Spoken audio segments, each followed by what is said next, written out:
அனைத்து நண்பர்களுக்கும் வணக்கம். உங்கள் ஆஸ்ட்ரோ பழனிசாமிகள் பேசுகிறேன். இந்த காணொளியில விருச்சிகம் ராசிக்கு டிசம்பர் மாதம் எப்படி இருக்கும் என்பதை பற்றி பொது பலனாக பார்க்கலாம். இந்த மாதத்தை பொறுத்தவரையிலும் விலகி போகும் உறவுகள், நீங்க தேடி போனாலும் சில உறவுகள் உங்களை விட்டு விலகி போகக்கூடிய சூழ்நிலையில இருப்பாங்க, அல்லது அந்த மாதிரி ஒரு சூழ்நிலை ஏற்படும். அது நண்பர்களாக இருக்கலாம், அல்லது வாழ்க்கை துணைவராக இருக்கலாம், அல்லது நெருங்கி பழகிய காதலராகவோ அல்லது காதலியாகவோ அல்லது ஒரு ரிலேஷன்ஷிப்ல இருக்கக்கூடிய உறவாகவும் இருக்கலாம். ஏதோ ஒரு உறவு உங்களை விட்டு பிரியக்கூடிய சூழ்நிலையோ அல்லது பிரிந்து போகக்கூடிய சூழ்நிலையோ அல்லது சற்று விலகி இருக்கக்கூடிய சூழ்நிலையோ ஏற்படும். என்ன காரணம் அப்படின்னா, ராசிலேயே சூரியன் புதன், எட்டுக்குடியவன் புதன் வக்கரம் வேற ஆகி ராசிலேயே இருக்கிறாரு. அப்போ எதிர்மறை எண்ணங்களால தான் இதெல்லாமே ஏற்படும். உங்களுடைய எதிர்மறை எண்ணங்களை நீங்க குறைச்சிக்கிட்டீங்கன்னா இதெல்லாம் ஏற்படாது. எல்லாமே ஆப்போசிட்டா யோசிக்கிறது, பயம், எதிர்கால வாழ்க்கையை பற்றிய பயம், கோபம், டென்ஷன், எமோஷனலா முடிவெடுக்கிறது, எதையுமே பொறுமையா தள்ளி போட்டு போஸ்ட்போன் பண்ணி நிதானமா முடிவெடுக்காம அவசரமா முடிவெடுத்துறது, வேகமாக பேசிடுறது, அல்லது மனசுல பட்டதெல்லாம் வெளியில சொல்லிடுறது, இதுதான் காரணம். அதுக்கான சூழ்நிலைகள்லாம் நிறையவே ஏற்படும். ராசிலேயே சூரியன் இருந்தாகவே கோபம், டென்ஷன்லாம் அதிகமாகவே இருக்கும். 7ஆம் இடத்தை பார்க்குது. அப்போ 7ஆம் அதிபதி சுக்கிரன். அந்த சுக்கிரன் எங்க இருக்கிறாரு? செவ்வாயோட பார்வையில் இருக்கிறாரு. இந்த 3ஆம் பாவகத்துல சுக்கிரன் செவ்வாயோட பார்வையில் இருக்கு. அப்போ 7ஆம் அதிபதியும் பாதிக்கப்பட்டிருக்காருன்னு அர்த்தங்க. ஆனா செவ்வாய் சுபத்துவம் ஆகிறாரு. செவ்வாய் நீச பங்கமும் ஆகிறாரு இந்த டிசம்பர் மாதத்தை பொறுத்தவரையிலும். அப்போ பாத்தீங்கன்னாக்க தாங்கக்கூடிய சக்தி உங்களுக்கு இருக்கும். அதாவது எந்த ஒரு பிரச்சனையும் எதிர்த்து போராடக்கூடிய சக்தி இருக்கும். பட் இங்க 7ஆம் அதிபதி பாதிக்கப்பட்டு லக்னத்துல ராசியில சூரியன் இருக்கிறதுனால எமோஷனலா எடுக்கக்கூடிய முடிவுகளால சில உறவுகள் உங்களை விட்டு விலகுவார்கள். கோபம், டென்ஷனை தவிர்த்துறது நல்லது. அதுவும் குறிப்பா முதல் 15 நாள், அதாவது டிசம்பர் 15ஆம் தேதி வரலும் எந்த ஒரு விதத்திலையும் வார்த்தைகள்ல கவனம் செலுத்திங்க. அதிகமாக யார்கிட்டையும் இன்ட்ராக்ட் பண்ணாதீங்க, பேசாதீங்க. அல்லது இப்ப ஏதாவது ஒரு பெரிய பிரச்சனையா வந்தா கூட அதுக்கு ஒரு சொல்யூஷன் கிடைக்கணும்ன்றதுக்காக வேகமா முடிவெடுக்காம இருக்கிறது நல்லது. 3ஆம் இடத்துல சுக்கிரன் மறைவு ஸ்தானம். 3ஆம் பாவகம் என்பது சுக்கிரனுக்கு மறைவு ஸ்தானம். 12ல இருந்தா கூட சுக்கிரன் நல்ல பலனும் கொடுக்கும். ஆனா 3ஆம் இடத்துல சுக்கிரன் இருந்து அசுப பார்வை தான். செவ்வாய் பார்வையில் இருக்கும் போது வாழ்க்கை துணிவருக்கு ஹெல்த் இஷ்யூஸ் வரலாம், அல்லது வாழ்க்கை துணிவர் உங்களை விட்டு சற்று ஏதோ ஒரு வகையில விலகி இருக்கலாம், அல்லது வேலை விஷயமா கூட தள்ளி போயிருக்கலாம். கணவன் மனைவிக்குள் கருத்து வேறுபாடுகள் அந்த காலகட்டத்தில் வரும். யாராவது ஒருத்தர் விட்டு கொடுத்து பொறுமையா போறது ரொம்ப நல்லது. அதே போல பாத்தீங்கன்னாக்க வாழ்க்கை துணைவருடைய உடல் நலத்திலையும் கவனம் செலுத்திக்கிறது ரொம்ப ரொம்ப நல்லது. இந்த மாதத்தை பொறுத்தவரையிலும் வண்டி, வாகனம் இவற்றில் செலவுகள் அல்லது வீடு சம்பந்தமான செலவுகள் இதெல்லாம் இந்த மாதத்துல உங்களுக்கு நீங்க எதிர்பார்க்கலாம். வீடு மாத்துறது, வீடு ஷிஃப்ட் பண்றது, ஒரு இடமாற்றம், அல்லது வைக்கிள் பழைய வண்டி கொடுத்துட்டு புது வண்டி வாங்குறது, இந்த மாதிரியான விஷயம் கூட செலவுகள் ஏற்படும் இந்த காலகட்டத்தை பொறுத்தவரையிலும். அதே போல இந்த சனியும் வக்ர நிவர்த்தி ஆயிடுறாரு. 4ஆம் பாவகத்துல இருக்கக்கூடிய சனி அர்த்தாஷ்டம சனியாக இருக்கிறார் இல்லையா, வக்ர நிவர்த்தி ஆகிறாரு. இதன் மூலம் என்ன நடக்கும் அப்படின்னாக்க ஒர்க் ப்ரெஷர் இருந்துகிட்டு தான் இருக்கும். 10ஆம் இடத்தை பார்க்கும்.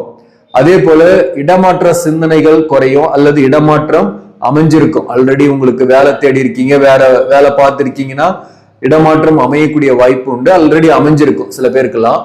அதே போல இந்த வக்ர நிவர்த்தி ஆனதுனால உடம்பு தொல்லைங்கள்லாம் பெருசாவும் கிடையாது, உடல்நல பாதிப்புன்றது கிடையாது.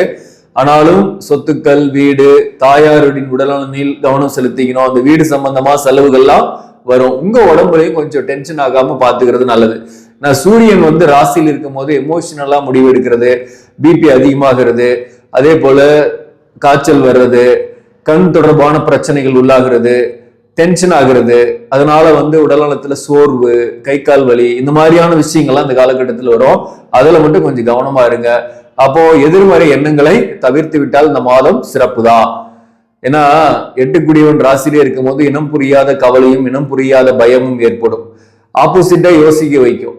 அந்த ஆப்போசிட்டா யோசிக்க வைக்கிறது தான் உங்களுக்கு மைனஸ் பாயிண்ட். அதனால அதுல கொஞ்சம் கவனம் செலுத்திங்க. இந்த குருவை பொறுத்தவரையிலும் வக்ரம் பெற்று உங்களுக்கு 7ஆம் இடத்துல இருக்கிறாரு.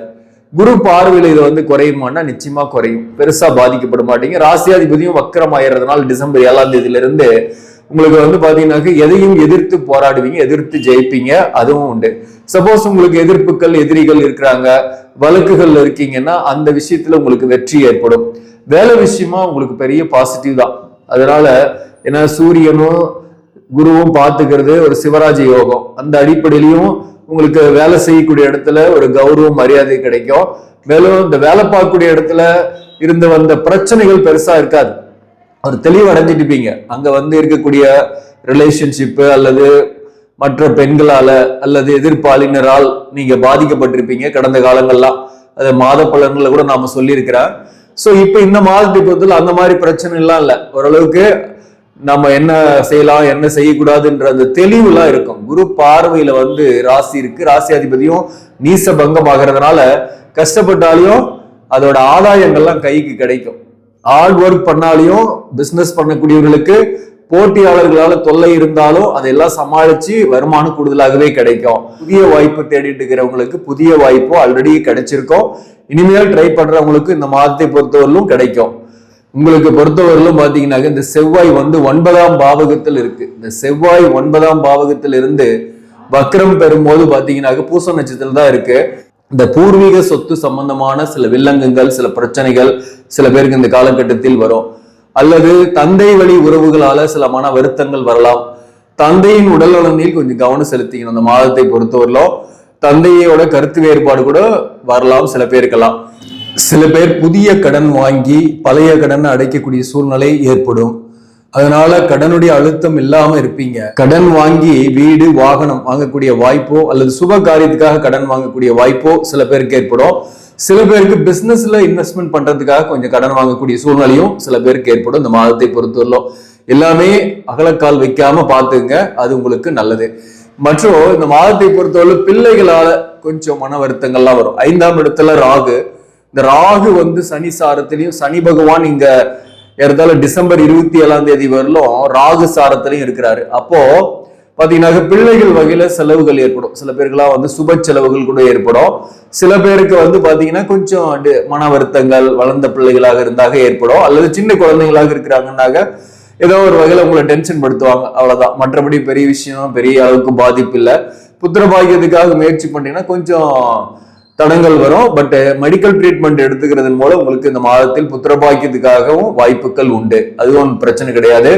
அதே சமயத்துல திருமண வாழ்க்கையை பத்தி சொல்லிட்டேன் நானு. அதாவது கொஞ்சம் மிஸ் அண்டர்ஸ்டாண்டிங்லாம் வரும். கொஞ்சம் விட்டு கொடுத்து போறதா நல்லது. ஈவன் பிரியாம இருக்கக்கூடியவர்களுக்கு. பிரிந்த உறவுகள் எப்படி இருக்கும் அப்படின்னாக்க, பிரிந்த உறவுகள் சேர்வதற்காக இந்த மாதத்தை பொறுத்தவரை முயற்சி பண்ணாலும் அந்த முயற்சிகள் பெருசா பலிக்காது. அந்த மாதிரியான சூழ்நிலையில தான் இருக்கும். உணவுத்துறையில் இருப்பவர்களுக்கெல்லாம் நல்ல ஒரு வளர்ச்சி முன்னேற்றங்கள்லாம் இந்த காலகட்டத்தில் ஏற்படும். மருத்துவம், அதே போல கம்ப்யூட்டர், ஐடி ஃபீல்ட்ல இருக்கிறவங்க, வாக்கால் பிழைக்கக்கூடிய தொழில் செய்யக்கூடியவர்களுக்கெல்லாம் பெட்டராகவே இருப்பீங்க. இந்த சூரியன் டிசம்பர் 15ஆம் தேதியிலிருந்து ராசிக்கு 2ஆம் இடத்துல இருக்கும். புதன் வக்ர நிவர்த்தி ஆயிடும் 15ஆம் தேதியிலிருந்து, டிசம்பர் 15ல இருந்து. ஆனாலும் புதன் ராசியில தான் இருக்கு. அப்போ பாத்தீங்கன்னாக்க 2ஆம் இடத்துல சூரியன் வரும்போது மாதத்தோட பிற்பகுதியில வாக்கை தவறாக புரிந்து கொள்வார்கள். நீங்க நல்ல விஷயத்தையே சொல்றீங்கன்னா கூட அதை மற்றவர்கள் எடுத்துக்கொள்ளக்கூடிய விஷயம் தவறா இருக்கும். நீங்க எவ்வளவுதான் பிரிந்தவர்களோடு போராடி சேரலாம், நம்மளை விட்டு விலகக்கூடாது அப்படின்னு நீங்க போராடினா கூட விலகக்கூடிய நேரமா தான் இருக்கு. 2ஆம் இடத்துல சூரியன் வந்தாலையும் தனம், குடும்பம், வாக்கு இந்த பாவகங்கள்லாம் பிரச்சனைகள் இருக்குன்னு அர்த்தம். ஆனா பணம் வரும். 10க்குரியவனாக வரார் சூரியன். 2ஆம் இடத்துல இருக்கும் போது தொழில் மூலம் பணம் வரும். பிசினஸ் பண்ணக்கூடியவர்களுக்கு சற்று கொஞ்சம் கூடுதலாக கூட வரக்கூடிய வாய்ப்புகள்லாம் உண்டு. ஹார்ஸா பேசாதீங்க, வெளிப்படையா அதையும் சொல்லாதீங்க. அதே போல வேலை பார்க்கக்கூடிய இடத்துல பெரிய அளவுக்கு பாதிப்பு கிடையாது. ஆனா ஒர்க் பண்றது கொஞ்சம் ஹார்ட் ஒர்க் பண்ற மாதிரி தான் இருக்கும். மேலதிகாரிகளுடைய பாராட்டெல்லாம் கூட கிடைக்கும். நீங்க தான் அந்த இடத்துல ஒரு முக்கியத்துவம் பெறக்கூடிய மாதம் தான் இது. அதாவது இத்தனை காலமா நீங்க தள்ளி நின்று பார்த்திருந்த வேலையை முன்னிலைப்படுத்தி பார்க்கக்கூடிய காலகட்டம். அதனால எஃபோர்ட் போட்டு நீங்களும் செய்வீங்க. உங்களுக்கு அந்த ரெகக்னிஷனும் இந்த மாதத்தை பொறுத்தவரை இருக்கும். சில பேருக்குலாம் பதவி உயர்வு கூட வரலாம். சில பேருக்கு அந்த ஊதிய உயர்வு கூட வரலாம். அல்லது அதுக்கான கன்சிடரேஷன் இந்த காலகட்டத்தில் ஏற்படலாம். அதெல்லாம் பாசிட்டிவா இருக்கு. ஆனா டெய்லி போயிட்டு வர்றது, அலைச்சல் அல்லது இது மாதிரி ஹார்ட் ஒர்க் பண்றதெல்லாம் வேலை விஷயமா இருந்துகிட்டு தான் இருக்கும். மேலும் குரு உங்க ராசியை பார்க்கறது எவ்வளவுதான் பெரிய நோயா இருந்தாலும் உடனுக்குடன் மருத்துவம் கிடைச்சு அது குணமாயிடும். அதனால பெருசா பாதிப்பு கிடையாது. அடுத்ததா சொல்ல போனா ராகு 5ஆம் இடத்துல இருக்கிறதுனால பிள்ளைகள் வகையில சில மன வருத்தங்கள் வரும்.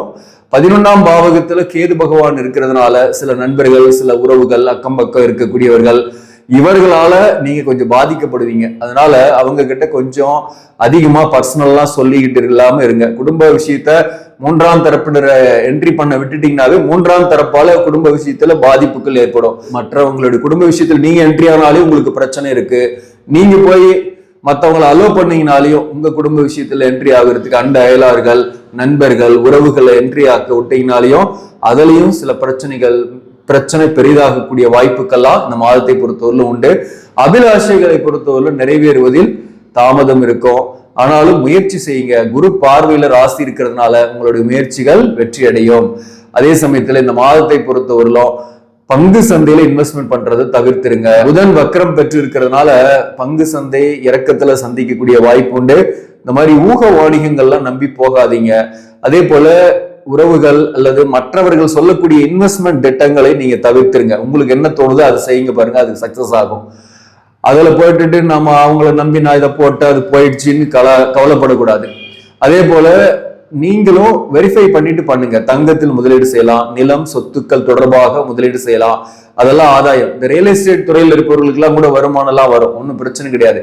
ஆனா வாடிக்கையாளர்கள் அவங்க கிட்ட நீங்க கொஞ்சம் ஸ்மூத்தா நடந்துக்கணும். எதையுமே வெளிப்படையா பேசுறேன்னு சொல்லிட்டு ஹார்ஷா நடந்துக்கும் போது உங்களுக்கு அது பாதிப்பு வரும். அடுத்த முறை அந்த வாடிக்கையாளர் வரமாட்டாங்க. பிசினஸ் பண்ணக்கூடியவர்களுக்கு சொல்றேன் நானு. ஸோ அதே போல பாத்தீங்கன்னாக்க இந்த கட்டிடவியல், உணவுத்துறை, இந்த மாதிரியான துறைகளில் இருப்பவர்களுக்கெல்லாம் நல்லாவே வருமானம் வரும். அரசு பணியில் இருப்பவர்களுக்கு அல்லது அரசியல் இருப்பவர்களுக்கு நல்ல ஒரு மதிப்பு மரியாதை இந்த காலகட்டத்தில் இருக்கும். அரசு பணிக்காக படிச்சுட்டு இருக்கிறவங்களுக்கு கூட பாசிட்டிவான விஷயங்கள் தான் இந்த மாதத்தை பொறுத்தவரை இருக்கு. உங்க சுய ஜாதகத்துல அரசு பணிக்கு போகணும்ன்ற பிராப்தங்கள் இருக்கும் பட்சத்துல அரசு பணி கிடைக்கும். அதை நீங்க ஜாதகம் ஒரு ஜோதிடத்தை கொடுத்து செக் பண்ணிங்க. அரசு பணிக்கு போனா நான் பெட்டரா இருப்பேனா, அல்லது பிசினஸ் பண்ணா நல்லதா, இல்ல பிரைவேட் வேலை தான் என் வாழ்க்கை முழுக்க வாழ்ன்றது நம்மளுடைய கர்மா என்னவோ அதுதான். அது நம்மளுடைய தனிப்பட்ட ஜாதகத்தை தான் நம்ம அதை சொல்ல முடியும். இது ஒரு பொது பலன். இப்போ கவர்மெண்ட் ஜாபுக்காக படிக்கக்கூடியவர்களுக்கு இது ஒரு பாசிட்டிவான காலகட்டம் தான் அப்படின்னு நம்ம சொல்றோம். அதே போல மேரேஜ் ஆகாதவர்கள் மேரேஜ் ஆகக்கூடிய வாய்ப்புகள்லாம் கூட உண்டு. முயற்சி செய்யுங்க. திருமணத்துக்காக எதிர்கால வாழ்க்கை துணை வரை சந்திக்கக்கூடிய வாய்ப்புகள்லாம் உண்டு. மறுமணத்துக்காக முயற்சி செய்வர்களுக்கும் மறுமணம் அமையக்கூடிய வாய்ப்புகளும் இந்த காலகட்டத்தில் உண்டு. இதெல்லாம் பாசிட்டிவா தான் இருக்கு. இந்த மாதத்தை பொறுத்தவரையிலும் இறை வழிபாட்டால் பல நன்மைகளை நீங்கள் பெறலாம். குறிப்பா பாத்தீங்கன்னா இந்த மாதத்தை பொறுத்தவரையிலும் முடிந்தால் திருவெண்காடு போயிட்டு வாங்க, புதன் ஸ்தலம். அப்படி இல்லைனாக இருக்கிற இடத்துல இருந்தே நீங்க பச்சை பயிரை தானமா கொடுங்க.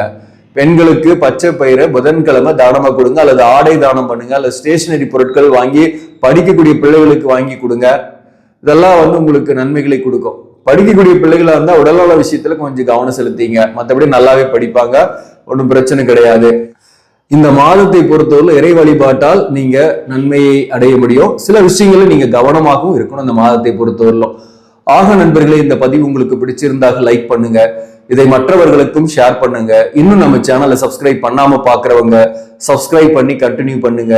இதன் மூலம் உங்களுக்கு ஒரு சரியான ஜோதிட தகவல்களும் ஆன்மீக தகவல்களும் கிடைக்கும். நன்றி, வணக்கம்.